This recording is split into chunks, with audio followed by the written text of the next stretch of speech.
सो यार hello guys. तो जैसा कि आप लोग देख सकते हैं यहाँ पर हम लोग आज से शुरू करने जा रहे हैं सी लैंग्वेज, बेसिकली सी प्रोग्रामिंग जो भी आप बोलो।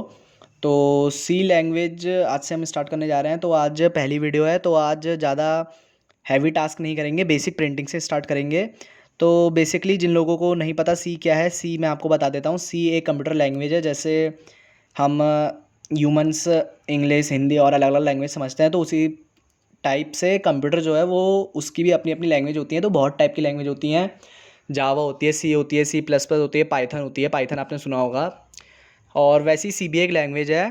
तो बेसिकली सी एक बहुत पुरानी लैंग्वेज है, लेकिन सी का यूज़ आज भी किया जाता है। और जावा की कई स्क्रिप्ट्स भी सी का यूज़ करके लिखी गई हैं। तो सी इसलिए काफ़ी इंपॉर्टेंट लैंग्वेज है। और सी काफ़ी फास्ट लैंग्वेज भी है, मतलब इसमें जो आप टास्क करते हैं वो बहुत फास्ट हो सकते हैं, उनको काफ़ी फास्ट तरीके से करा सकते हैं। इसलिए सी एक काफ़ी प्रेफर्ड लैंग्वेज है।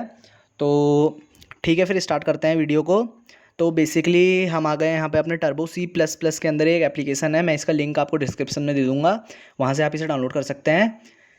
और बेसिकली एक और एप्लीकेशन होती है वी एस कोड करके, लेकिन यार उसमें काफ़ी बंदों को प्रॉब्लम आती है, क्योंकि किसी किसी को उसमें वो चलती नहीं है अच्छे से, और उसमें काफ़ी ज़्यादा सेटअप करना पड़ता है। तो इसीलिए वो मैं आपको प्रेफर नहीं करूँगा। इसमें आपको थोड़ा ज़्यादा लिखना पड़ेगा, लेकिन यार कोई बात नहीं, ज़्यादा लिखने से आपकी प्रैक्टिस ही होगी। तो और इसमें आपको सेटअप करने की ज़रूरत नहीं है, सिंपली आपको इंस्टॉल करना है और ये आपकी एप्लीकेशन रन हो जाएगी। तो यार तो अब बेसिकली तो मैं अब आपको लिख के दिखाता हूँ पहला प्रोग्राम। तो यहाँ पर मैं लिखूँगा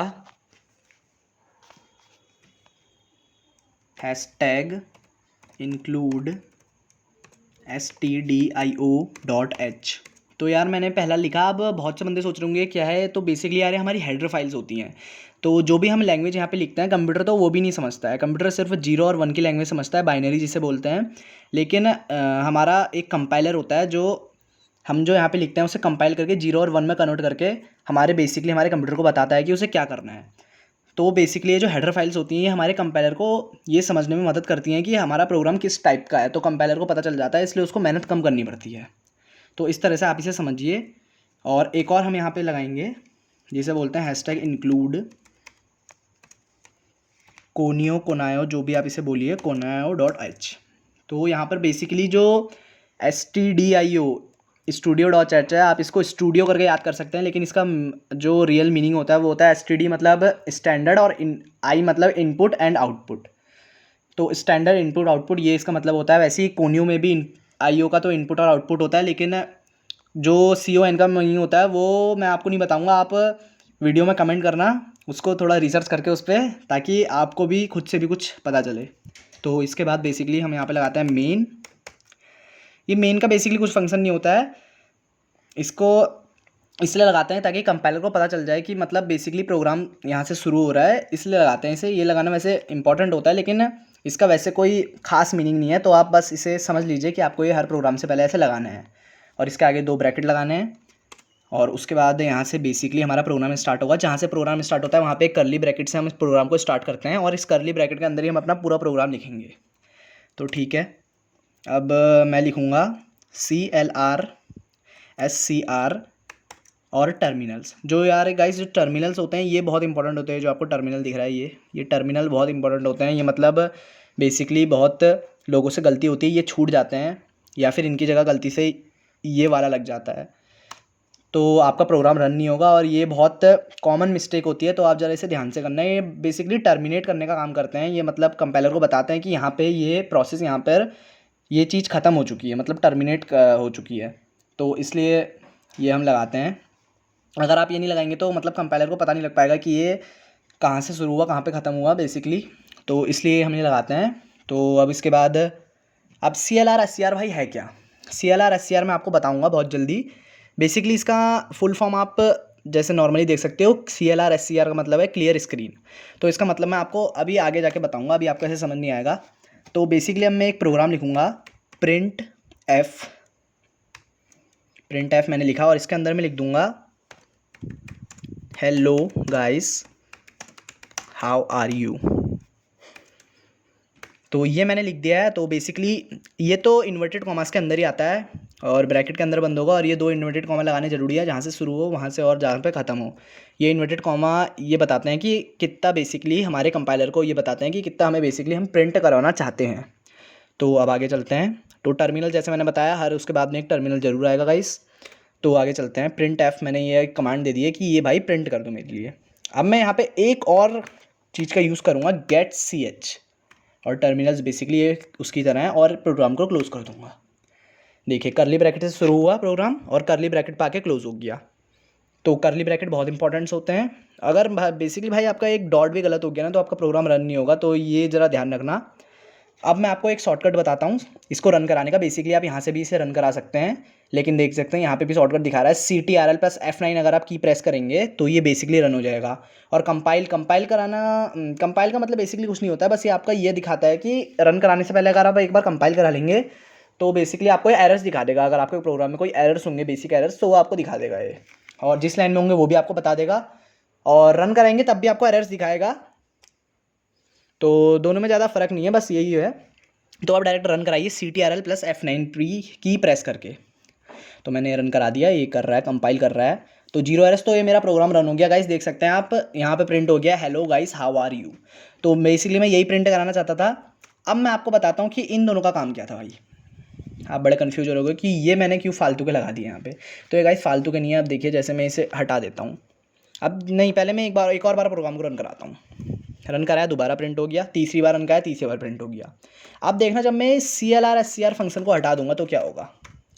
इसको मैंने हटा दिया, अब F9 को मैंने रन कराया। ये देखिए जो पहले वाला प्रोग्राम जो था, पहले वाला जो था वो जो रन हुआ था वो भी यहाँ पे ऐसे का ऐसे ही प्रिंट हो गया, दोबारा आ गया। मैं तीसरी बार रन कराऊंगा ये 3 बार हो जाएगा, 4 बार रन कराऊंगा ये 4 बार हो जाएगा। तो बेसिकली क्लियर स्क्रीन का मेन काम यही होता है कि जो हमारा प्रीवियस प्रोग्राम था उसको क्लीन आउट करना हमारा क्लियर स्क्रीन का काम होता है। अब गेट CH का भाई बहुत इंपॉर्टेंट काम है, ये आप नहीं लगाओगे तो बहुत दिक्कत आ जाएगी, क्योंकि आप देखना अब मैं इसको रन कराऊंगा। मैंने रन कराया, रन तो हुआ, रन हुआ गाइस। आप सोच रहे होगे रन क्यों नहीं हुआ, लेकिन वो बेसिकली रन हुआ है। लेकिन जो प्रोग्राम जब रन हुआ उसके बाद जो स्क्रीन आई, ब्लैक स्क्रीन जो बेसिकली इससे पहले आ रही थी, वो वहाँ पे होल्ड नहीं हो पाई। वो आई और एकदम से हट गई। रन हुआ प्रोग्राम लेकिन आपको दिखा नहीं, आपको इतना देखने का मौका ही नहीं मिला, वो उससे पहले ही हट गया वहाँ पे। तो गेट CH बेसिकली क्या करता है, स्क्रीन को होल्ड कराने का काम करता है। इतना आप अभी समझ लीजिए, ज़्यादा इसको कॉम्प्लिकेटेड वे में लेने की ज़रूरत नहीं है। बस ये स्क्रीन को होल्ड कराने का काम करता है, ताकि स्क्रीन अपनी जगह पे होल्ड रहे और हम बेसिकली देख सकें कि हमारा प्रोग्राम अच्छे से रन हुआ है नहीं हुआ है, तो हमारा प्रोग्राम रन करके क्या आउटपुट दे रहा है ये हम देख सकें। तो यार बेसिक मैंने आपको प्रिंटिंग का फंक्शन बता दिया। अब इसके बाद मैं आपको स्कैनिंग का और नंबर्स वाला मैं आपको अगली वीडियो में बताऊंगा। तो यार अगर आपको वीडियो पसंद आई हो तो चैनल को सब्सक्राइब कर देना, वीडियो को लाइक कर देना, कमेंट कर देना, दोस्तों में शेयर कर देना यार। तो क्या, और मैं आपको बताऊं तो अभी मैं भी एक स्टूडेंट ही हूँ, अभी मेरे को भी अच्छे से आती नहीं है पूरी सी लैंग्वेज, तो मैं अभी सीख ही रहा हूँ। इसलिए मुझे पता है कि यार बेसिकली एक स्टूडेंट होके एक बिगिनर होके क्या क्या मतलब दिक्कतें आ सकती हैं। इसलिए मैं सारी आपकी दिक्कतें वहीं पे सॉल्व आउट करके चल रहा हूँ। और मुझे ये भी पता है कि कहाँ कहाँ पे शुरुआत में एरर्स आ सकते हैं, आपको कहाँ पे ज़्यादा दिक्कत आ सकती है, क्योंकि मैं भी एक अभी सीख ही रहा हूँ। तो मुझे जहाँ जहाँ पे आएगी बेस, तो कॉमन सी बात है कि आपको भी वहाँ वहाँ पे आ सकती हैं दिक्कतें। और तो इसलिए मैं आपकी जितनी भी प्रॉब्लम्स मुझे आती हैं वो सब प्रॉब्लम्स मैं आपको अच्छे से बताते हुए चल रहा हूँ। और फिर बस यार आज की वीडियो में इतना ही, मिलते हैं अगली वीडियो में।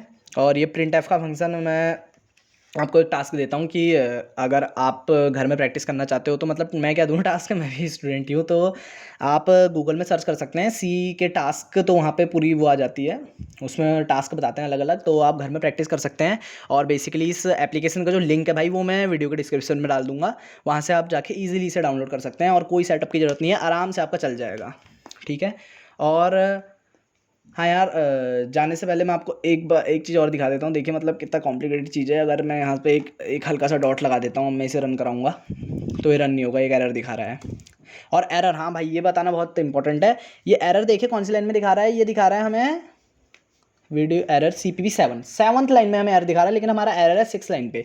तो ये भी आप ध्यान देना यार, जिस लाइन पे हमेशा दिखाता है उस लाइन पे बेसिकली हमेशा नहीं होता है, क्योंकि इस डॉट की वजह से इस लाइन में कोई दिक्कत नहीं आ रही है, इसके आगे वाली लाइन में दिक्कत आ रही है, इसलिए आगे वाली लाइन में एरर दिखा रहा है।